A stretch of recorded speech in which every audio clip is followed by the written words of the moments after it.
e é muito legal. Bom, vamos lá. Vitória, 3-0, incontestável, como tinha que ter sido na estreia da Sul-Americana, quando batimos por 3-1, mas conseguimos levar o 3-3. E o Vasco está classificado para o play-off. O que é o play-off, torcedor, para você entender? É a disputa dos segundos colocados da fase de grupos da Sul-Americana contra os terceiros que vêm da Libertadores.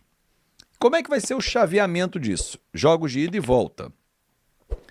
Primeiro melhor segundo colocado, vão ser 8. Quem é o primeiro?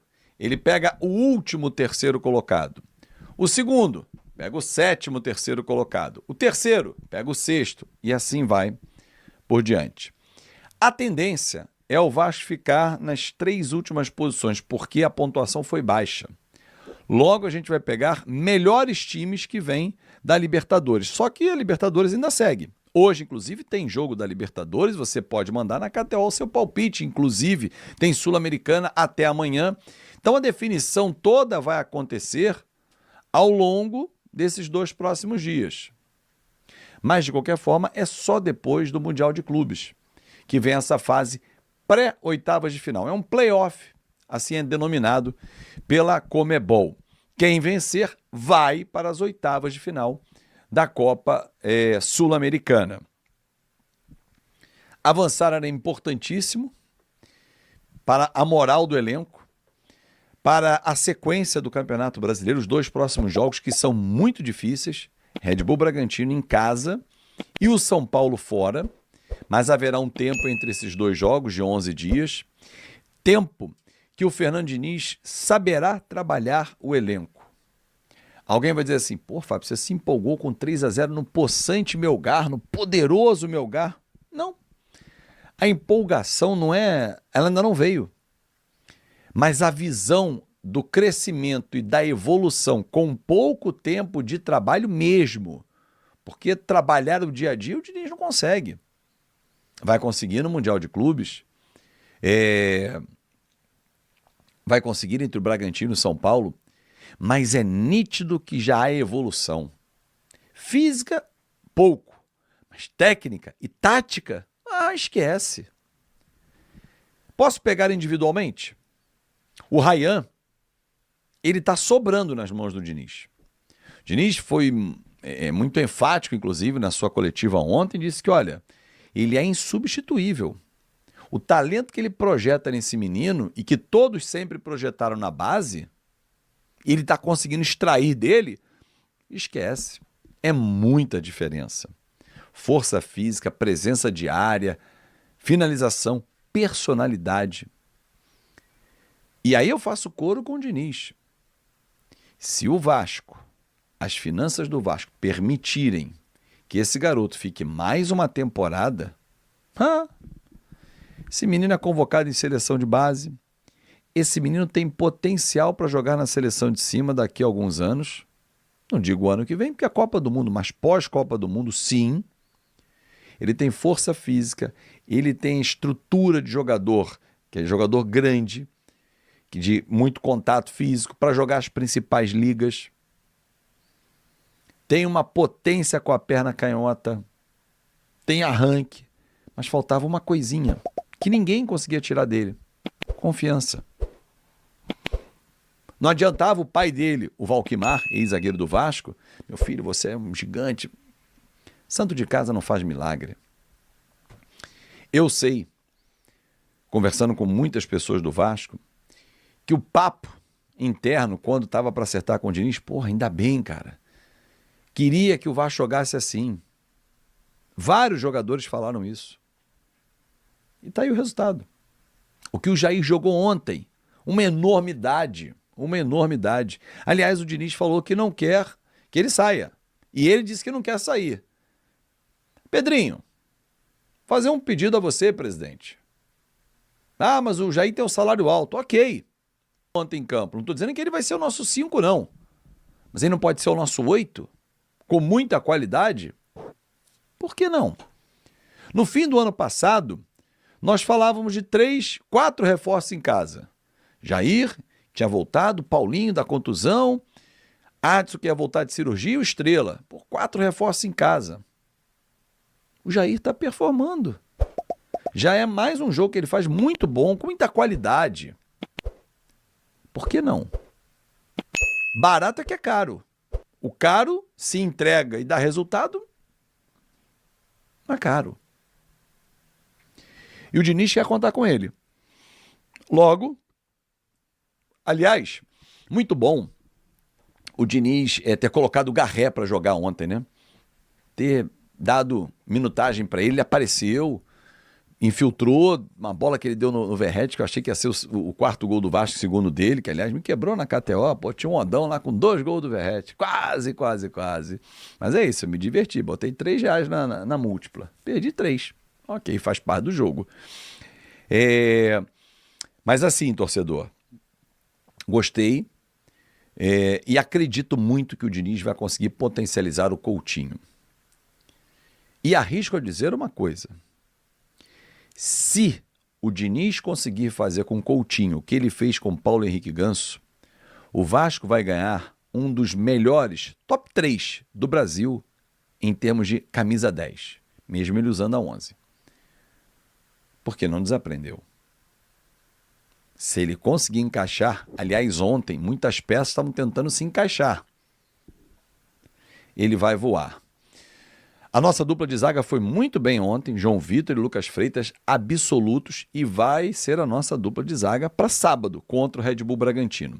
Para fechar, eu vou desenvolver mais esse tema no nosso Na Conta KTO meio-dia, em que eu vou zoar muito o Rei Kraus, que eu tô podendo hoje, a gente tá podendo, a gente tá soberbo.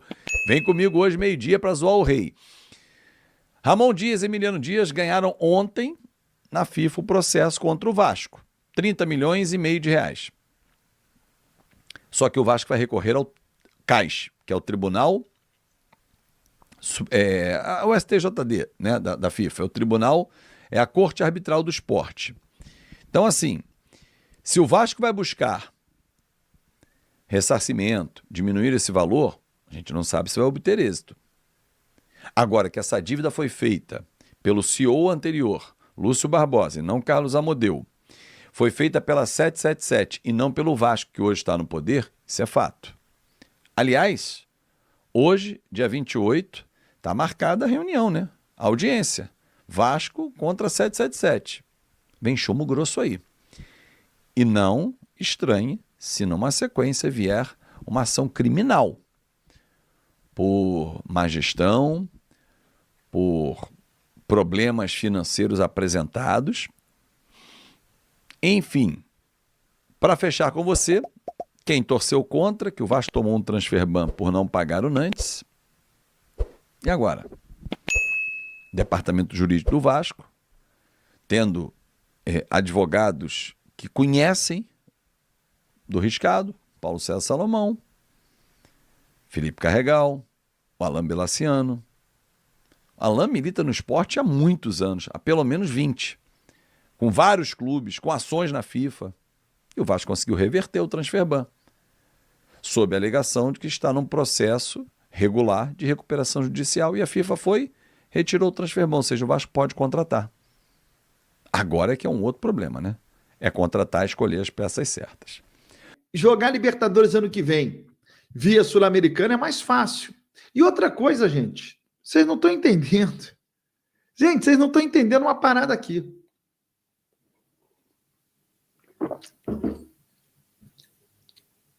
Então, vamos lá. Olha aqui. Foi bom o Josivaldo falar isso. O Vasco não tem time para 3 competições. Beleza, Josivaldo. Eu concordo com você. Eu concordo. Mas você precisa concordar comigo. O seguinte. Primeiro, o Vasco tem que ganhar hoje. Por quê? Porque sabe qual vai ser o time do Vasco na sequência da Sul-Americana? Sei, tem uma janela. Você sabe qual vai ser a sequência do Vasco na Copa do Brasil? Não sei, tem uma janela.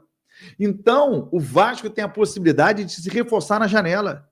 Porque a sequência da Copa do Brasil só vai acontecer em julho. A sequência da Sul-Americana só vai acontecer em julho. Então, o Vasco pode ter um time melhor.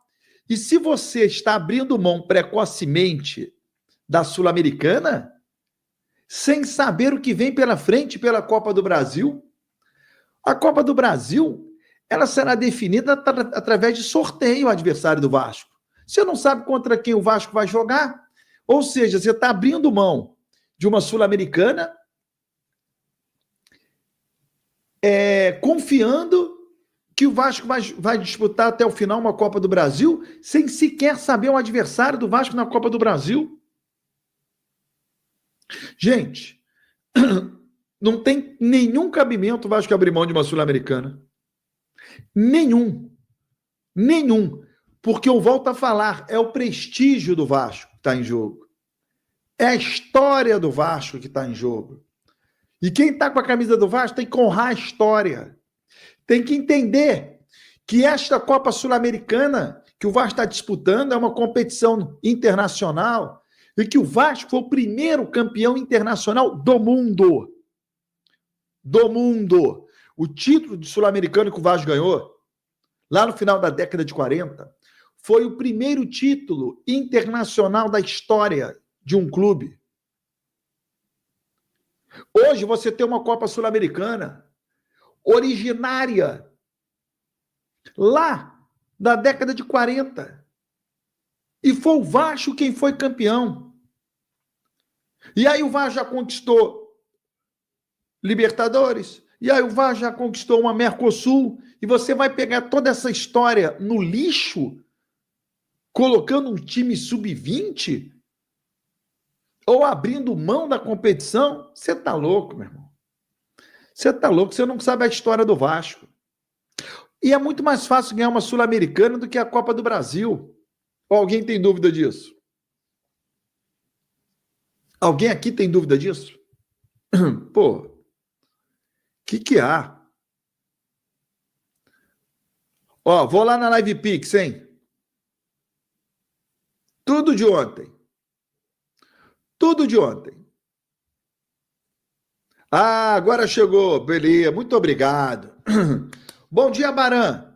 Ótimo seu trabalho. Obrigado pelo carinho. Valeu demais. Mandou R$10 para ajudar a cobertura lá em Munique, lá na Alemanha.